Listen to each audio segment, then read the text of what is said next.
Félicitations tout d'abord. Merci Fabrice.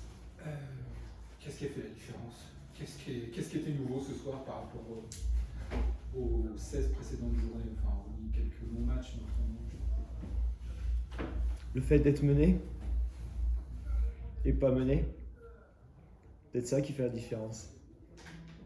Parce que même dans les matchs où on a mené, qu'on se faisait rattraper, on revenait toujours, mais il en manquait un peu. Sauf que là, on s'est fait mener quasiment tout le temps. C'est peut-être cette énergie-là, cette énergie du désespoir, cette fierté, cet orgueil qui a fait la différence ce soir. Le fait de se dire on ne conserve pas des points, mais on va aller les chercher. On est obligé de s'arracher parce que là, on est derrière de toute façon. Donc on est en position inconfortable. Donc si on veut avoir la victoire, il va falloir se transcender et puis y aller. Et puis on le voit, de toute façon. Quand on est à l'initiative, ça va tout seul. Regardez le début du troisième quart-temps qui a été pourri parce qu'on n'est pas à l'initiative. Parce qu'on est dans l'attente, parce que regarde les papillons. Non, mais par contre là, quand on est malmené et puis qu'on se dit on peut pas rester comme ça, il va falloir s'employer, on s'emploie. Donc ça c'est peut-être ça qui a fait la différence. Après moi je pense que toutes les défaites qu'on a eues avant ont permis de construire cette belle victoire. Je pense que sans les défaites qu'on a eues, qui nous ont fait tant mal au ventre, qui encore la dernière il y a 3 jours, on apprend. Problème, solution. Problème, solution. Voilà, c'est tout. Donc, pas rester sur des choses négatives, aller chercher les solutions pour pouvoir gagner le match. Voilà, je trouve qu'on a montré de l'envie, de l'intelligence dans le jeu. On a su jouer là où il fallait, sur le tempo qu'il fallait. C'est bien, c'est vraiment cool. Il y a un point commun avec mercredi, c'est qu'on se prend encore un 10-2 autour des vestiaires. Ouais. Et puis par contre, il y a une différence, c'est que on arrive à gagner sans notre adresse extérieure, 5 sur 1. Et malgré tout ça, on arrive à l'intérieur à trouver des solutions. Il y a une évolution à ce niveau-là dans le jeu intérieur? Ouais, c'est un peu ce que je disais juste avant, c'est-à-dire l'intelligence de jeu. Alors tu me dis, tu aurais pu jouer aussi à l'intérieur et puis ça aurait pu ne pas marcher. Ouais, sauf que là, on avait une Taya ce soir qui avait très très faim.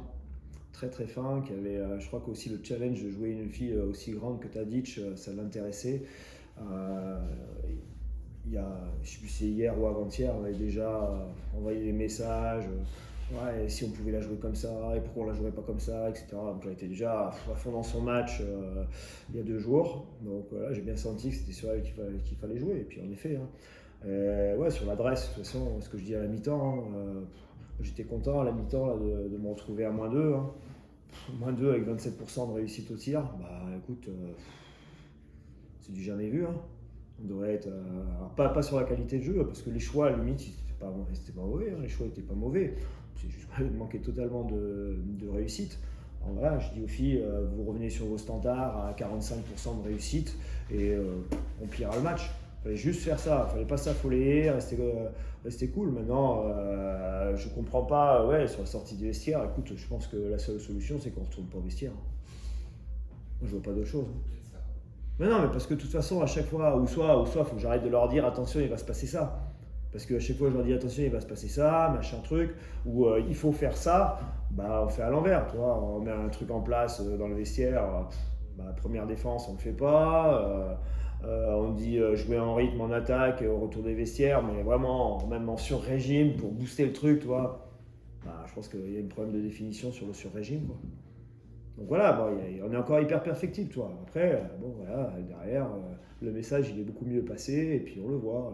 Je pense que le fait qu'on court, qu'on pousse le rythme de jeu, je pense que c'est ce qui a fait la différence aussi à un moment donné. Ce qui a provoqué la cassure, c'est qu'on envoie quelques contre-attaques, tu vois. Je pense que ça fait du bien, ça a pesé, quoi. Au-delà, on se tourne sur les playoffs, les playdowns, pardon. Mince. Dès samedi prochain. Ça change quoi cette victoire, hormis qu'on va donc aborder les playdowns en 3e position? Ouais, mais ça change tout. Ça change tout, mais Moi, quand je vois l'attitude des filles là ce soir dans le vestiaire, ça change tout. Et là, je vais reprendre la même expression, j'en ai pas d'autres, j'arrive pas à faire un doublon, mais ce soir, on a mis la petite étincelle, maintenant, faut embraser le feu. C'est-à-dire que là, la poupée vaudou là, qui a été faite sur nous, on l'a brisée en deux, on l'a explosée, on a lancé le truc, Donc maintenant, par contre, une fois qu'on l'a lancé, faut surfer dessus, quoi. C'est-à-dire que là, on a cassé une dynamique qui était une sacrée dynamique. Je pense que la fosse des Mariannes elle est moins profonde que ça. Donc là, on y a été. Faut aller dessus, quoi. C'est-à-dire que là, les filles, on peut le faire. La preuve, là, on est capable de gagner des matchs, quoi. On l'a montré ce soir. Donc il n'y a pas de raison que les autres matchs, on ne puisse pas les gagner. Donc voilà. Donc ça, je pense que pour la confiance, c'est super bien. Après, voilà, les points sur les play-downs, on va en reparler match après match, hein, ils vont être super importants. Hein, et le fait de démarrer à égalité de points avec Landerneau, mais avec un point d'avérage meilleur, c'est capital. Parce qu'à la fin, il n'y aura peut-être qu'un point pour le maintien. Hein. Il n'y aura peut-être qu'un point. Et il ne faut pas oublier que le dernier match, c'est Charnay-Landerneau. Alors, je n'ai pas l'intention d'attendre le dernier match pour jouer. J'aimerais bien que là, on ne va pas faire d'excès de confiance, il faut rester les pieds sur terre et tout ça. Mais maintenant qu'on a retrouvé de la confiance et de la capacité à faire les choses, on se dit on est capable. Ça serait bien qu'on aille là-dessus et puis qu'on aille chercher quelques victoires dès le début, toi. Qu'on ne retombe pas dans un mauvais cycle et puis avoir la pression, entre guillemets, sur les matchs contre Landerneau. Je pense qu'il faut profiter de ça pour aller chercher des matchs contre les Hainaut, de nouveau contre Tarbes. Voilà, parce que là, on a piqué un peu Tarbes, je pense. Donc, mais bon, je pense que le play-down, ça va se jouer sur la capacité des équipes à exprimer leur basket. Avant tout. Voilà. Et nous, on est resté là-dessus. On a dit, voilà, maintenant, ça nous concerne. Notre plus gros ennemi est nous-mêmes. Depuis le début de la série, là, le plus gros ennemi, c'est nous-mêmes. Ce soir, voilà, on a tué notre plus bel ennemi. Tant mieux. Hein. Donc, premier match, Charnay. C'est Tarbes.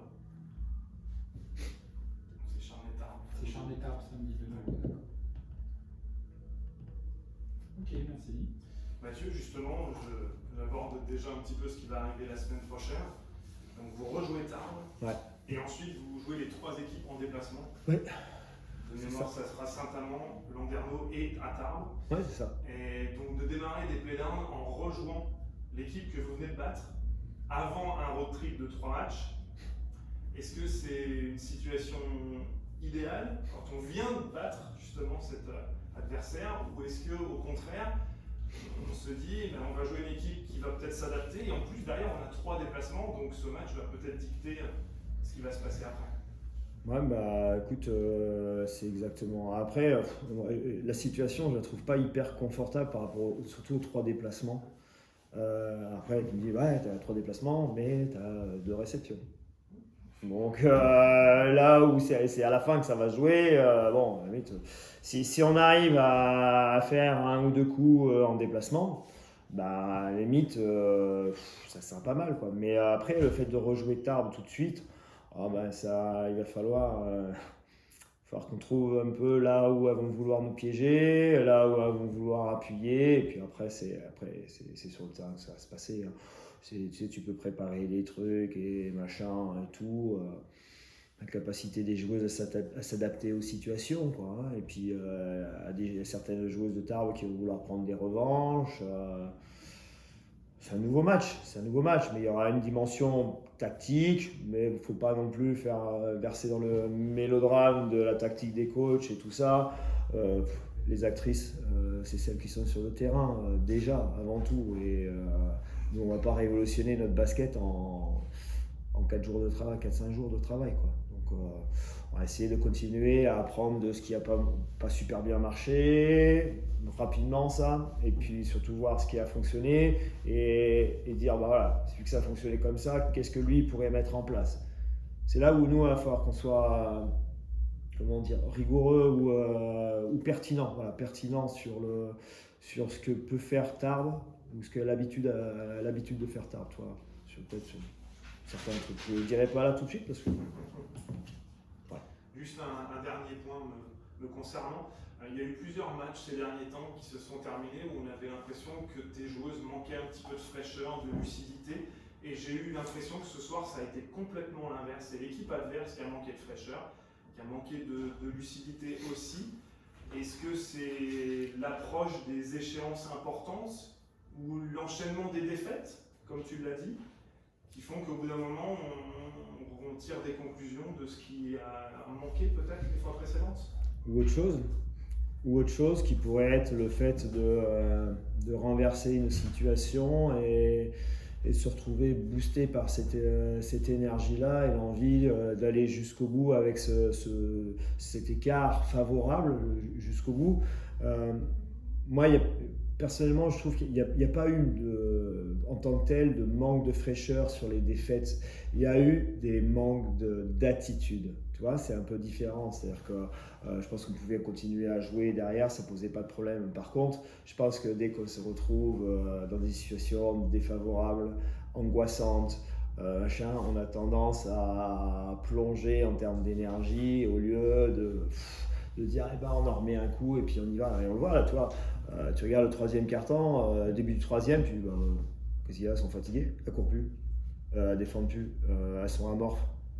Bah non, on n'est pas cramé, parce que la preuve après derrière, c'est autre chose. Toi, nous, on a beaucoup de problèmes d'attitude et on respire un coup, on reste à un, on se remet un peu sur un schéma de base et puis on se rassure et puis on retrouve de l'énergie.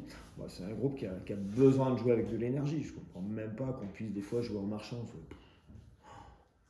Tellement la capacité à lâcher les chevaux. Après, elles, ouais, bah, elles sont que 6, 6-7. Elles enchaînent les matchs à 35-38 minutes de moyenne pour 3 ou 4 filles du 5. À un moment donné, elles ont beau être vraiment des athlètes, parce que Fauchta, c'est une vraie athlète, Marie Pardon, c'est pareil, mais je pense que après dans la lucidité, ces choses-là, ça peut basculer, quoi. Donc, pour ça, il fallait peut-être être juste patient pour avoir cette victoire-là aujourd'hui, et puis patient dans le match pour que pas s'affoler, rester dans les cordes et faire le break au bon moment. Je pense que c'est ça qu'on a réussi à faire. C'est bon. Voilà. Merci.